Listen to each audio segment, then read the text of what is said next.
deuxième entretien. Alors, je crois que c'est devenu un peu traditionnel de fait. J'en prends conscience aujourd'hui et hier que toute cette année, du moins le samedi, je me suis presque à chaque fois laissé aller à des confidences ou à des quasi-confidences, à parler de moi ou de ce que je sentais, plus que parler, si je peux dire, au nom de Dieu et au nom d'une vérité objective qui me dépasse. Et puis le lendemain, alors effectivement, on est revenu à quelque chose de plus doctrinal, de plus proche de l'universelle parole de Dieu. C'est un peu ce que nous allons faire encore aujourd'hui. C'est vrai qu'hier soir, je me suis laissé aller à vous exprimer un état d'esprit. Mon excuse, c'est que cet état d'esprit risque vraiment d'être celui de beaucoup, celui de vous tous. Et ça peut vous permettre de comprendre que je partage les difficultés qui sont celles de la misère humaine sur un point où ça semble effectivement surhumain d'être délivré. Être délivré de tout ce qui en nous n'est pas en accord avec l'éternité, tout ce qui redoute l'éternité, tout ce qui a envie de profiter encore un peu du temps qui passe. Carpe diem, n'est-ce pas? Cueille les jours qui passent, cueillez dès aujourd'hui les roses de la vie, oui, c'est ça. Si vous vous contentez de ça, si vous n'avez pas d'autre solution, vous n'éviterez pas un certain désarroi, une détresse, désespoir lorsqu'arrivera l'éternité. C'est pas possible. Il y a autre chose à trouver pour pouvoir affronter l'éternité. Alors, j'embraye justement sur cette autre chose. À propos de la formule que j'envoyais hier soir, qu'il y a deux spiritualités de l'instant présent, et l'un de vous m'a dit précisément, enfin tout de même, on peut, c'est pas interdit de jouir de l'instant présent, de jouir du présent. Je lui ai répondu, là est la question, that is the question, n'est-ce pas? Là est la question, car la spiritualité authentique de l'instant présent ne consiste pas à jouir dans l'instant présent de l'instant présent, mais à jouir dans l'instant présent de l'éternité. Le péché consiste toujours à décrocher de l'éternité. Alors quand on décroche de l'éternité, on peut, une fois décroché de l'éternité, s'inquiéter de l'avenir, regretter le passé, tomber dans une espèce de... Bon, tous les désordres psychiques, tous les malheurs psychiques possibles. On peut aussi profiter de l'instant présent. Alors, dans un cas, c'est désagréable, dans l'autre cas, c'est agréable, mais dans les deux cas, c'est pécamineux, parce qu'on a décroché de l'éternité. Et la véritable spiritualité de l'instant présent, ça consiste pas à jouir de l'instant présent, mais à jouir de l'éternité dans l'instant présent. Quand saint Joseph de Cupertino entrait en extase à la contemplation d'un oursin, eh bien, il aurait pu faire un traité sur l'art de jouir des fruits de mer. Voyez-vous? N'est-ce pas? Et la véritable façon de jouir des fruits de mer, c'est d'entrer en contact avec l'éternité, à leur propos, comme à propos de tout, d'un rayon de soleil, de tout ce que vous voudrez, comme font si facilement les Russes et l'Église grecque. Ça, bien sûr, tout mérite de nous inviter à entrer dans une sorte d'extase qui faisait pleurer Spiridon. Enfin, vous voyez, ça oui, c'est... que vous me disiez que c'est pas facile, c'est autre chose. Mais ne dites pas que le programme est un programme morose, inquiet, qui se méfie de l'être, de la vie, du bonheur, du positif, du temps. Mais non, au contraire. Simplement, on nous dit, si vous n'étiez pas des pécheurs, si vous étiez innocents, si vous étiez candides, et si vous saviez profiter du positif, du temporel, de ce qui est temporel, d'une manière totale, d'une manière parfaite, comme Dieu vous y invite, au bout du temps, vous jouiriez de l'éternité. Et vous jouiriez beaucoup plus. Vous ne jouiriez pas moins, mais vous jouiriez autrement. Alors, autrement dit, ça revient toujours à la même histoire, c'est pas Dieu qu'il faut condamner, c'est pas la morale que Dieu nous propose, la morale de l'Évangile qu'il faut condamner, c'est nous.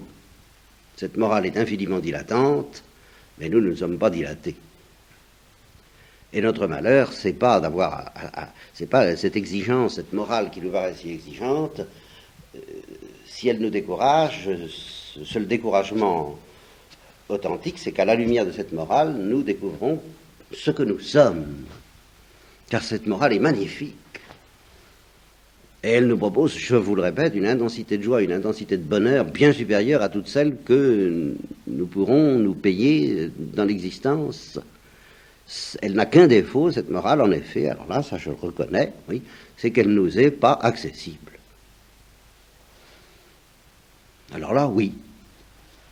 Si vous dites ça, si vous dites oui, je peux pressentir ce que je vous ai dit souvent, le condamné à mort de Dostoïevski qui comprend brusquement, une minute avant de mourir, le prix de la vie, le vrai prix de la vie. Et il se dit, si j'étais gracié, alors là, comme je saurais jouir de la vie.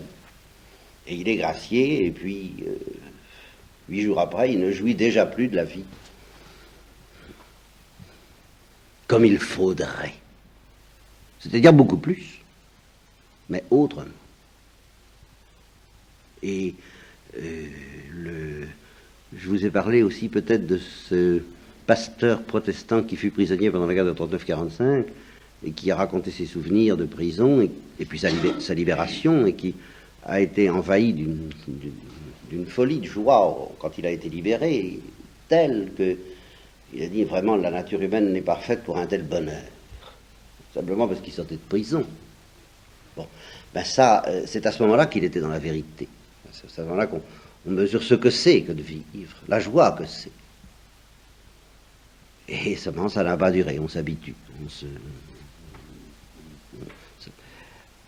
Bon, alors, ceci étant entendu, le malaise que j'éprouve en face de l'éternité, c'est donc le signe auquel je peux reconnaître qu'en effet, je ne suis pas, comme vous, je le crains, je ne suis pas dans cette attitude qui, à la fois, jouit infiniment plus du temps et ne redoute pas l'éternité, qui est l'attitude vraie.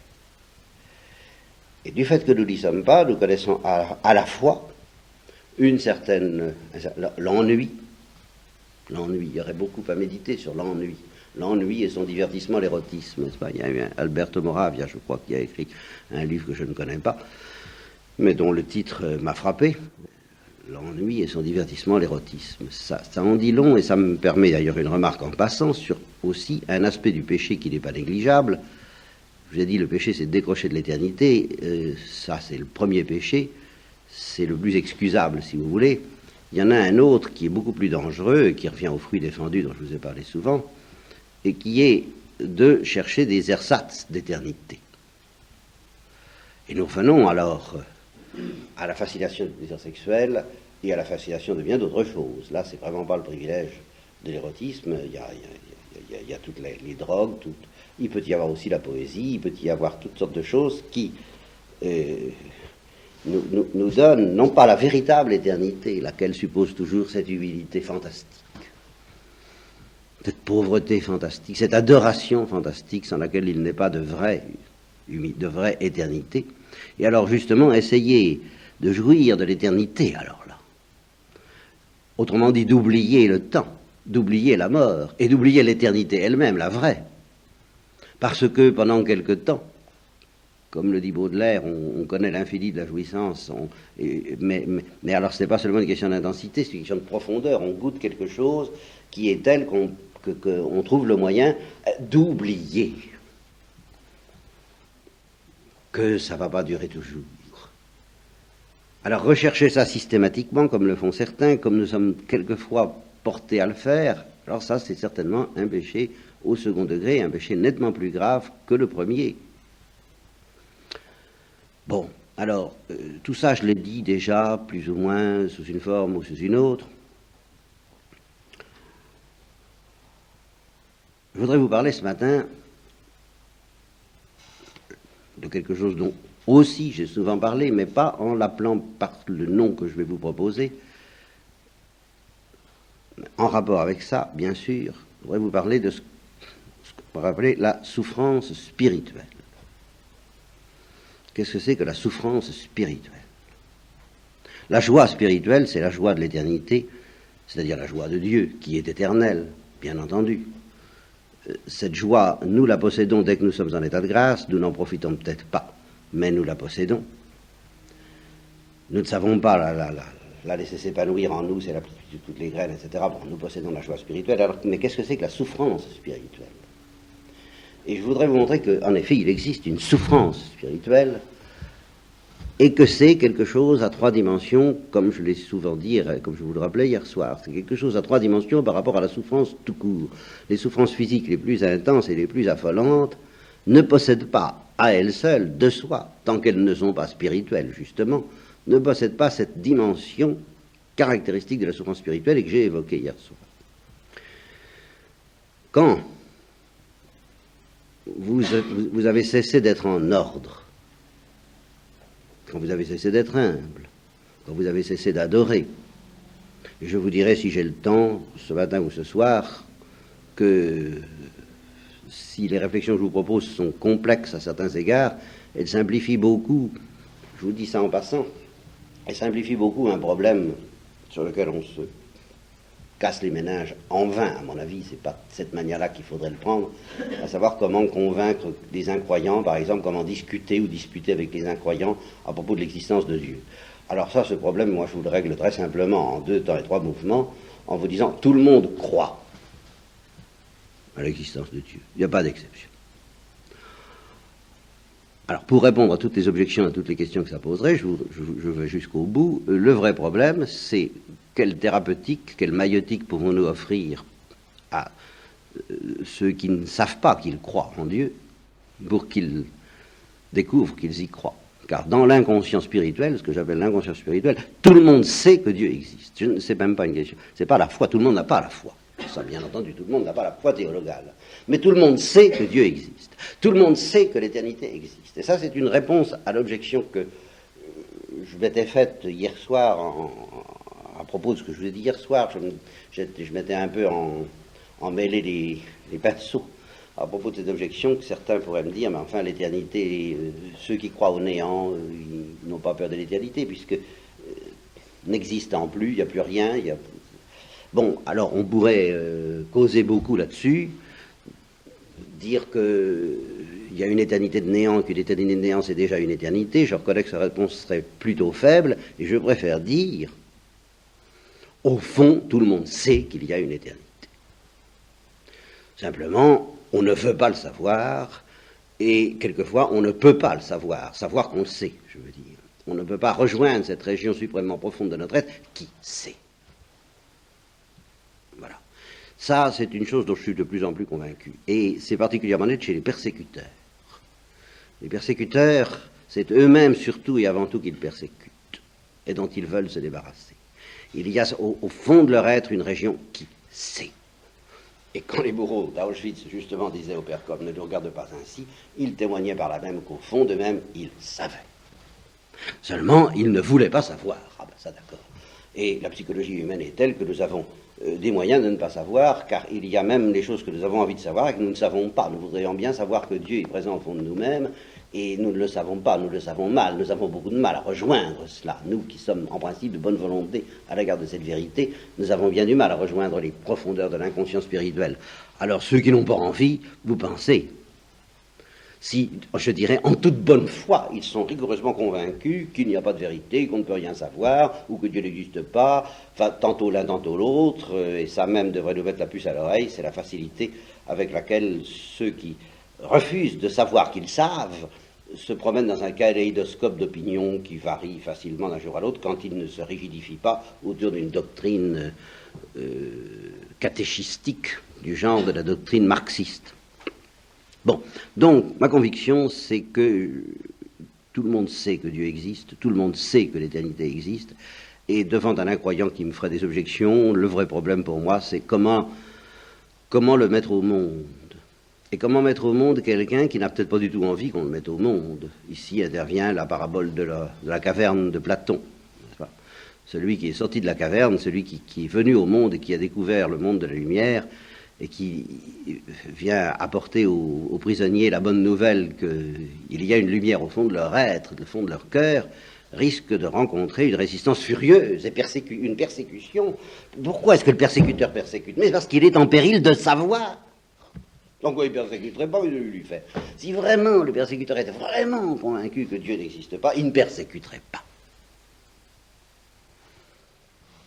Et alors, c'est d'ailleurs la preuve, c'est que parallèlement à la persécution, en régime soviétique c'est très net, il y a des esprits qui disent mais laissez la religion s'éteindre, elle s'éteindra toute seule. En attendant, ils continuent quand même à persécuter parce que ça ne vient pas vite, ça ne vient pas assez vite à leur gré, et parce qu'au fond d'eux-mêmes, ils savent. Et que par conséquent, ils ont besoin que tout ce qui les met en péril de prise de conscience de ce qu'ils savent disparaisse. Ils ne peuvent pas supporter que ça soit. Si vraiment ils étaient authentiquement et réellement convaincus que Dieu n'existe pas, ça ne les gênerait pas d'avoir affaire à ces pauvres malades qui croient que Dieu existe. Ça ne les gênerait pas du tout. Moi, ça me gêne beaucoup d'avoir affaire à des malades qui ne croient pas que le Christ existe. Ça me gêne, mais je n'ai pas envie, je n'ai pas l'idée de les persécuter pour qu'ils y croient. Je me dis comment les guérir. Bon, l'incroyant sincère, s'il existait, se demanderait comment guérir les croyants de leur croyance. Il y en a qui font ça, mais ça ne dure pas longtemps. Ça tourne très vite en persécution. Dès que le croyant s'obstine d'une manière vraiment déplacée, indécente, à continuer à résister à la puissance argumentatrice des 12 preuves de la non-existence de Dieu dont parle André Frossard, eh bien, on commence à employer d'autres moyens. Alors que le croyant, qui voit que l'incroyant résiste à ses argumentations, patiente. Parce que justement, que ce qu'il fasse. Bon, c'est une parenthèse, je dis que tout le monde sait. Eh bien, voilà quelqu'un donc qui n'est pas en ordre. Et celui qui refuse de prendre conscience que l'éternité existe, que Dieu existe, qu'il faudrait adorer, qu'il faudrait être à la seconde place, celui-là n'est pas en ordre. Bon, voilà quelqu'un qui n'est pas en ordre. Bien. Eh bien, le jour où il vivra d'une manière expérimentale, où il savourera ce que c'est de ne pas être en ordre, à la manière dont on savoure le fait que une nourriture acide est acide et indigeste et difficile à avaler, enfin, que ce qui n'est pas bon n'est pas bon. On sait que c'est pourri d'une manière extrêmement concrète et qui est énergiquement informante. Hein. Bien. Eh bien, ce qu'on sait ainsi, ce bien qui nous est offert à travers la souffrance de l'odorat, dans le cas, c'est la connaissance de la vérité, à savoir que ces œufs sont pourris, et ça peut être extrêmement utile d'ailleurs. Hein. Il pourrait être fort dangereux d'être privé d'odorat en face des œufs pourris, n'est-ce pas? Ou des huîtres, je parlais des oursins tout à l'heure, n'est-ce pas? Les huîtres qui ne sont pas bonnes, il vaut mieux avoir de l'odorat qui les détecte. Bien. C'est donc un bien d'être informé d'un mal physique, de ce désordre physique qu'est la pourriture de la nourriture. Mais le jour où, de la même façon, à l'aide d'un tact spirituel, analogue aux 5 sens, mais pas moins concret, je vous prie de le croire, vous expérimentez que votre attitude est pourrie, alors vous entrez dans le monde de la souffrance spirituelle, qui est le monde de la mort, et de la mort éternelle. Pourquoi? Parce que celui qui accueille l'éternité, il accueille quelque chose qui est la joie de l'éternité. Je ne sais pas si je vais m'expliquer, ça n'est pas du toujours l'éternité, c'est au-delà du temps. C'est pas... Quand on jouit des souffrances, des jouissances temporelles, on se dit pourvu que ça dure. Bon. Alors le toujours évoque jour après jour, mois après mois, année après année, délice après délice, entassons, carpe diem, les jours de jouissance. Bien. Le toujours de l'éternité, c'est pas ça. C'est pas ça du tout. Et c'est d'ailleurs ce que pressentent précisément ceux qui entendent bien connaître une jouissance transcendante à travers des péchés éventuels. Ils ne veulent pas seulement un plaisir plus intense, ils veulent un plaisir d'un autre ordre et d'une autre profondeur qui non seulement qui est une dimension métaphysique qui leur permette de dire ça vaut le coup de souffrir après, tant pis, je m'en fiche, pourvu que pendant un instant j'ai connu l'éternité ou l'infini de la jouissance, comme dit Baudelaire.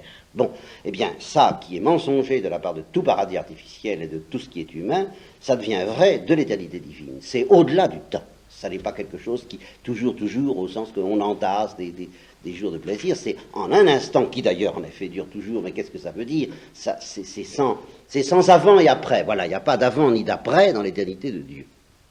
Et par conséquent, dans la béatitude éternelle qui nous attend, qui arrive, il n'y aura pas d'avant et d'après. Dans la mesure où nous arriverons à nous couler là-dedans, ce qui est tout le problème.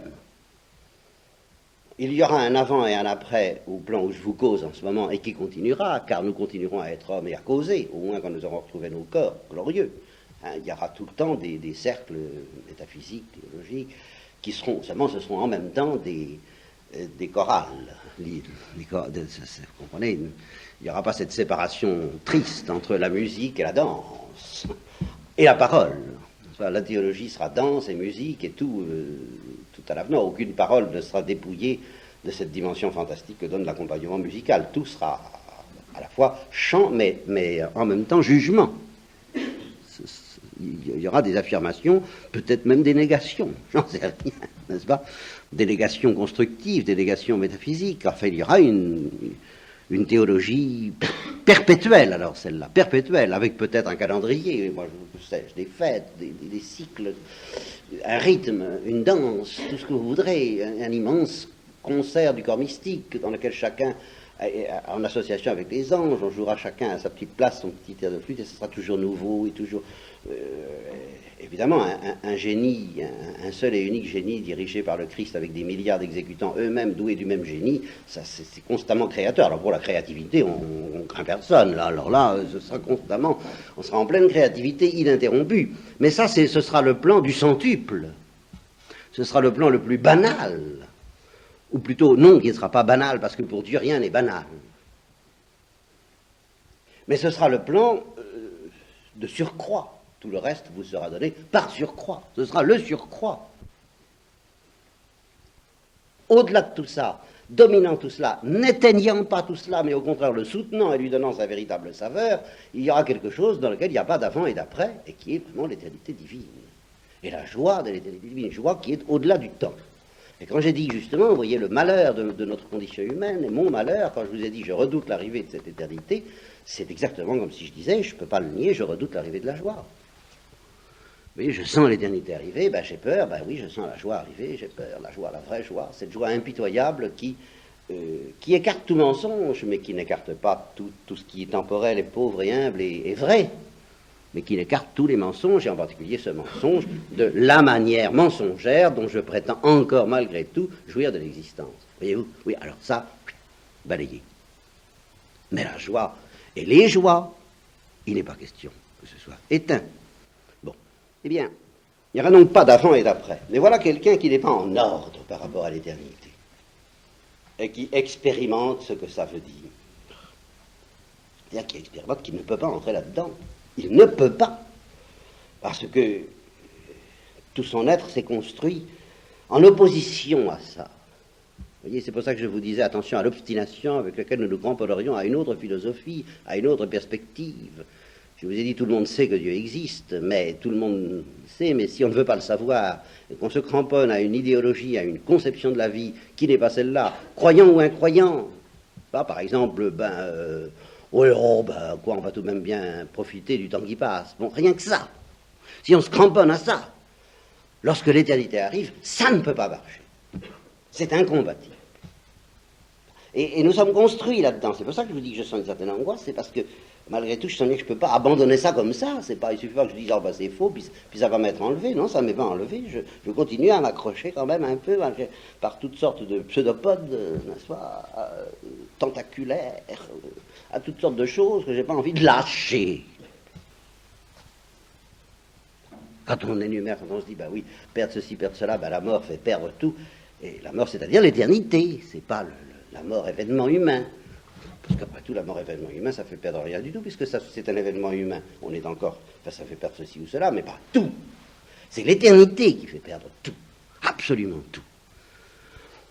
bon, ben, je ne suis pas en place à l'égard de ça. Ben voilà quelqu'un qui éprouverait, par exemple, qui éprouvera, que vraiment tout son être dit non à ça, ne peut pas avaler ça, ne peut pas, ne lâche pas le temps, ne lâche pas. Non, du coup, il ne peut pas entrer dans l'éternité. Et en même temps, l'éternité est là. Alors qu'est-ce qu'il va connaître? Ben, une souffrance. Est-ce que cette souffrance est éternelle? Non, parce que cette souffrance comporte un avant et un après. Vous n'êtes délivré de l'avant et de l'après que si vous entrez dans l'éternité. Donc la souffrance de ne pas pouvoir entrer dans l'éternité est une souffrance qui comporte un avant et un après. Mais,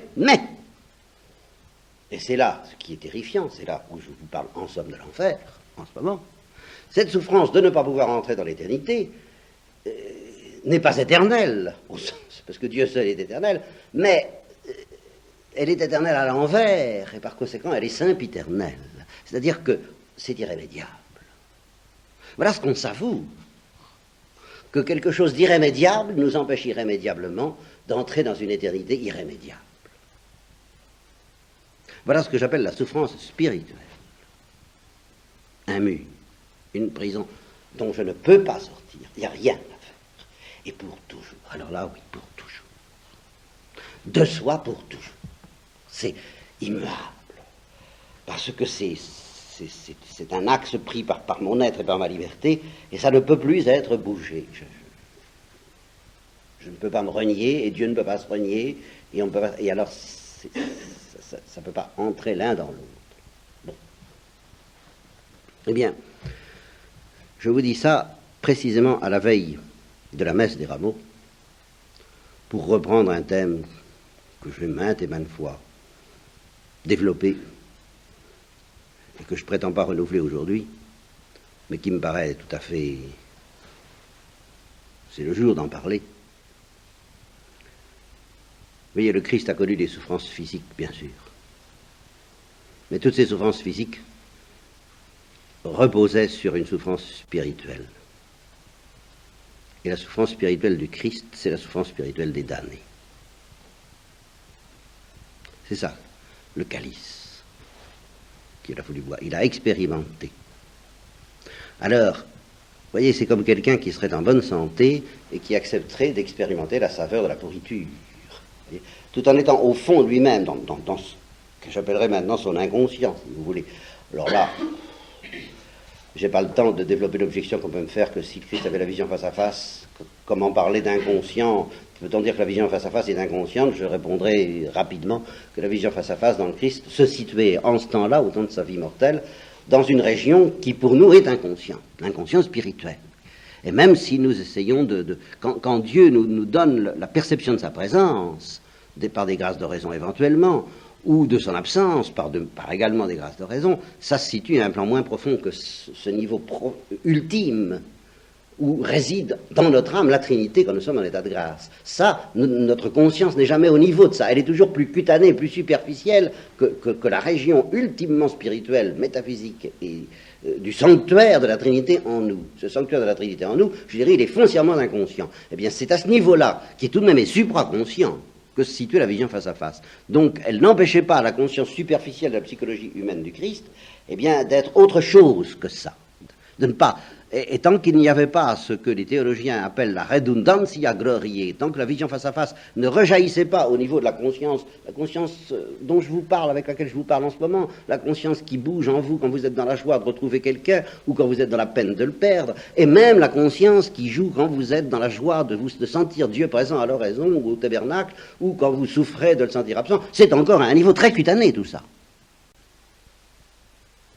Eh bien, à ce niveau-là très cutané, il est entendu d'après les théologiens qu'il n'y avait pas de redundantia, de rejaillissement des délices de la vision face à face dans le psychisme du Christ. Donc le psychisme du Christ restait ouvert, disponible à autre chose. Et cette autre chose, ça a été la souffrance spirituelle d'être coupé de Dieu par le péché. Et pour toujours. Quand il dit les eaux de la mort m'envahissent, c'est ça. Et la mort physique, il l'a éprouvée comme d'ailleurs nous risquons de l'éprouver. Quand on essaie de décrire les souffrances de la mort, les souffrances des agonisants, c'est absolument...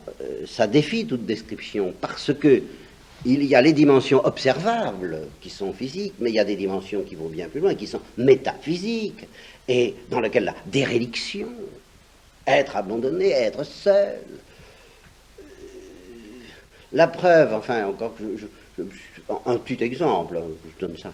Hein, on a évoqué une fois la mort que pourrait être la mort d'un cosmonaute qui partirait dans le vide, hein, parce qu'il arguerait les amarres. Ben, on trouve ça spontanément plus atroce que de mourir dans son lit.